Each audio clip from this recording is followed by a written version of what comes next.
आज हम पाठ 2 पढ़ेंगे हिंदी भाषा सेतु बुक का मेरी कहानी। यह एक कहानी है, तो चलिए शुरू करते हैं। मैं रेलगाड़ी हूँ। यह कहानी किसकी है? एक रेलगाड़ी की। रेलगाड़ी जो कि पटरी पर चलती है। बच्चों, तुमने मुझ पर बैठकर यात्रा अवश्य ही की होगी। क्या तुम मेरे बारे में जानना चाहते हो? हम सब ने बैठकर ट्रेन में यात्रा करी है, जिसको हम रेलगाड़ी बोलते हैं। सभी ने रेलगाड़ी में बैठकर यात्रा करी है। तो क्या हम रेलगाड़ी के बारे में जानना चाहते हैं? हाँ, तो लो सुनो मेरी कहानी मेरी ही ज़ुबानी। तो रेलगाड़ी अपनी कहानी सुना रही है यहाँ अपनी ही ज़बान से। मेरा आविष्कार एक अंग्रेज बालक ने किया था।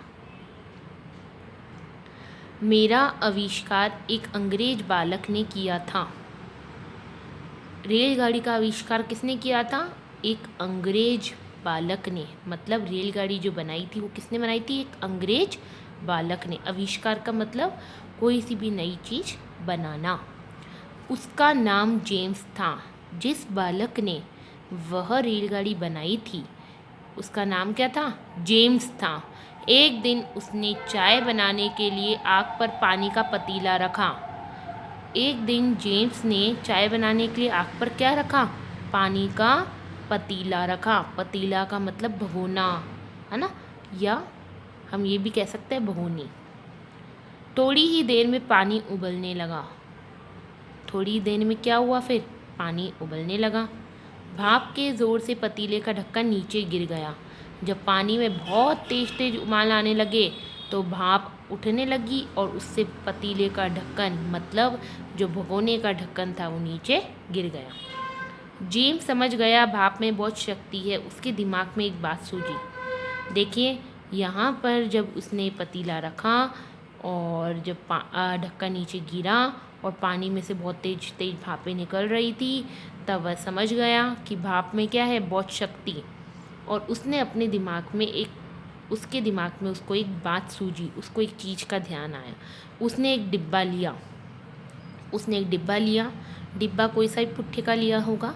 उसमें पानी भर दिया और डब्बे का ढक्कन ढाका लगाकर अच्छी तरह बंद कर दिया। उसने एक डब्बा लिया, उस डब्बे में क्या किया? पानी भरा और पानी भर के उस डब्बे का ढक्कन अच्छी तरह से क्या कर दिया? बंद कर दिया। फिर उसने डब्बे को अंगीठी के साथ जोड़ दिया। अंगीठी क्या होता है? ये देखिए, ये है अंगीठी। ये जो आग की ये है ना, इसको कहते हैं अंगीठी, जहाँ पर आग लग रही है।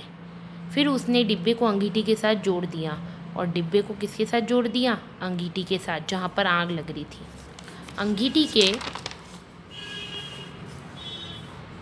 अंगीठी के नीचे छोटे छोटे 4 पहिए लगा दिए। अब अंगीठी के नीचे कितने पहिए लगा दिए? 4 पहिए लगा दिए। पहले तो उसने अंगीठी और डब्बे को जोड़ दिया और अंगीठी के नीचे अब क्या कर दिया? 4 पहिए लगा दिए और अंगीठी में आग जला दी। पानी उबला और भाप बन गई, है ना। अब क्या हुआ? जब उसने उस डब्बे में पानी भर कर रखा तो पानी क्या हुआ? उबलने लगा और भाप बनना शुरू हो गई। डिब्बा बंद होने के कारण भाप बाहर ना निकल सके। डिब्बा पूरा बंद था, ढक्कन पूरा बंद था डिब्बे का, तो भाप जो थी वो बाहर बिल्कुल नहीं निकली। भाप के जोर से पहले तो वह डिब्बा हिला, फिर अंगीठी में लगे पहियों के सारे ज़मीन पर चलने लगा। अब देखिए बच्चों, क्या आविष्कार हुआ? भाप के ज़ोर से पहले तो वह डब्बा हिला। भाई, भाप है तो भाप से कोई भी चीज़ हिलती है, तो डब्बा हिलने लग गया। पर अंगीठी में 4 पहिए लगाए तो उसके सारे वो डब्बा क्या हुआ? चलने लगा। बस फिर क्या था? उसके बाद क्या हुआ? मेरा आविष्कार हो गया। किसका आविष्कार हो गया? रेलगाड़ी का। मतलब जेम्स ने रेलगाड़ी की नई खोज कर दी। आविष्कार का मतलब क्या है? नई खोज करना। जेम्स ने भाप की शक्ति को रोककर रेल के इंजन का आविष्कार कर डाला। उसने भाप की शक्ति को रोक लिया और रेल के इंजन, जो इंजन होता है रेल का, उसका आविष्कार कर डाला। जब इंजन चलने लगा तो उसके पीछे लकड़ी के डिब्बे लगा दिए और जब इंजन पहले आगे चलता है उसके पीछे के डब्बे लगा दिए। तो जो इंजन था उसके पीछे क्या करा, लकड़ी के डिब्बे लगा दिए। इंजन उन डब्बों को खींचकर आगे ले जाने लगा। जो इंजन था वो क्या होता, उससे जैसे कि पानी की भापें उठ रही थी, भाप से वो इंजन चलता था, तो चलते चलते उसके पहिए थे और उसके साथ डिब्बे लगे हुए थे, वो डिब्बे भी चल पड़ते। बच्चों, इस प्रकार मेरा जन्म हो गया। इस प्रकार किसका जन्म हुआ? रेलगाड़ी का। यह तो तुम भली प्रकार समझ गए होंगे कि मैं पहले भाप से चलती थी। इसलिए बच्चों, पहले जब रेलगाड़ी चलती थी तो वह किससे चलती थी? भाप से। पहले के ज़माने में जब इसका आविष्कार हुआ था। मेरे अगले भाग में कोयले जलाए जाते थे और इसके अगले भाग में क्या जलाए जाते थे? कोयले, काले कलर के कोयले होते हैं, वह जलाए जाते थे। पर अब मेरा स्वरूप बदलता जा रहा है। पर अब रोज़ नई नई तकनीक आती जा रही है, उससे इसका स्वरूप बदलता जा रहा है। अब मैं डीजल और बिजली से भी चलती हूँ। अब जो रेलगाड़ी है वो डीजल और बिजली से भी चलती है। बिजली किसके चलने के कारण मेरी गति भी बहुत बढ़ गई है। पहले बच्चों, जब ये भाप से चलती थी तो इसकी गति इतनी ज़्यादा नहीं थी। गति का मतलब क्या होता है? चाल, इसकी चाल। तो इसकी गति भी बढ़ गई है। अब मैं कई बड़े शहरों में राजधानी और शताब्दी एक्सप्रेस के नाम से जानी जाती हूँ। अब हम जो रेलगाड़ी के नाम सुनते हैं, इसके मशहूर नाम भी है राजधानी और शताब्दी एक्सप्रेस। अब देखिए, इसमें यात्रियों को खाने पीने की चीज़ें भी मिलती है। कहाँ खाने पीने की चीज़ें मिलती है यात्रियों को? रेलगाड़ी में। कौन सी रेलगाड़ी में? शताब्दी एक्सप्रेस और राजधानी में। मेरे रूप और आकार में नित्य नए परिवर्तन आ रहे हैं।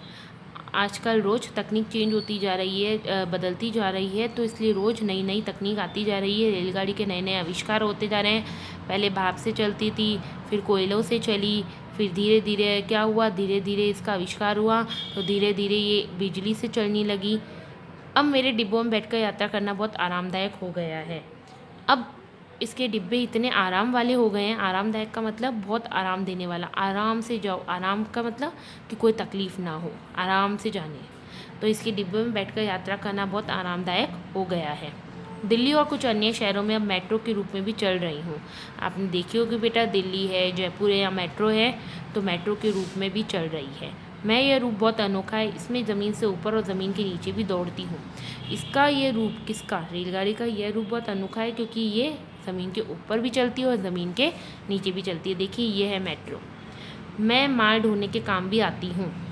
मेरे इस रूप को मालगाड़ी कहते हैं। बच्चों, एक शहर से दूसरे शहर या एक जगह से दूसरी जगह माल पहुँचाने के लिए काम में आने वाली गाड़ी को मालगाड़ी कहते हैं, जो कि माल ढोने के लिए काम आती है। फिर है बच्चों, यही है मेरी आत्मकथा।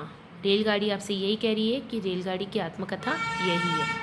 सभी बच्चे अच्छी तरह से इस कहानी को पढ़ेंगे। बहुत ही अच्छी कहानी है। अगर आपको मेरा वीडियो अच्छा लगा है तो प्लीज़ इसको लाइक और शेयर करें और मेरे चैनल को सब्सक्राइब करें। धन्यवाद।